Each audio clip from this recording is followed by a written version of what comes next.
Dans les années 90, Nathalie Simon était sur le devant de la scène grâce au jeu télévisé Interville. Comme l'a rapporté précédemment France 3, l'animatrice télé est atteinte de la maladie du vitiligo et utilise son image pour faire de la prévention. C'est par le biais du programme Minuit Sport, que Nathalie Simon a été révélée au public. Aux côtés de Gilles Pernet, la jeune femme férue de sport extrême a fait sensation auprès des millions de téléspectateurs de la première chaîne de télévision en Europe. À la suite de ce beau succès, l'animatrice a enchaîné les projets professionnels avec les émissions Sacrée Soirée, Les Trésors du Monde, et bien sûr Interville. Depuis quelques années, Nathalie Simon mène un combat dans sa vie personnelle. En effet, elle est atteinte du vitiligo tout comme Édouard Philippe. Cette maladie auto-immune concerne principalement les jeunes de moins de 30 ans, et touche environ 2% de la population mondiale. L'ancienne athlète s'est lancée dans un combat contre cette pathologie, encore méconnue du grand public. Dans une interview accordée récemment à France 3, Nathalie Simon se livre sur sa maladie.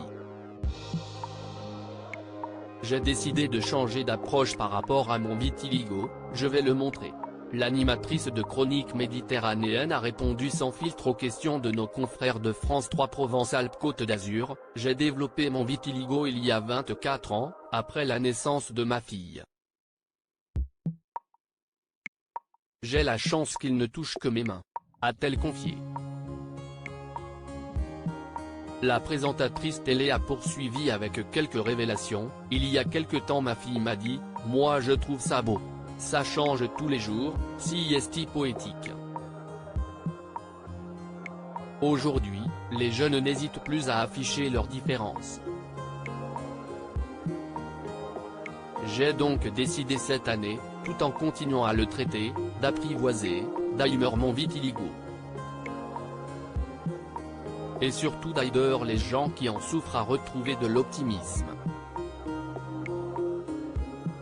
Plutôt que se lamenter sur son sort, Nathalie Simon a décidé que son vitiligo était une force. Cette maladie est très méconnue, alors les gens vous regardent, vous demandent ce que si est contagieux. Si est socialement compliqué. Et quand on fait de la télé, évidemment le regard des autres est très important. Dans mes émissions, où je suis souvent en plein air, et même dans l'eau, ça devenait de plus en plus difficile à cacher. J'ai décidé de changer d'approche par rapport à mon vitiligo, je vais le montrer, a-t-elle conclu.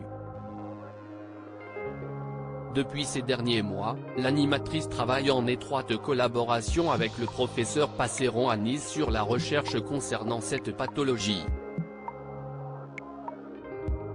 Et via son compte Instagram suivi par 39 000 abonnés, elle partage régulièrement des informations clés sur le vitiligo, à l'instar de sa récente session live avec le professeur Passeron.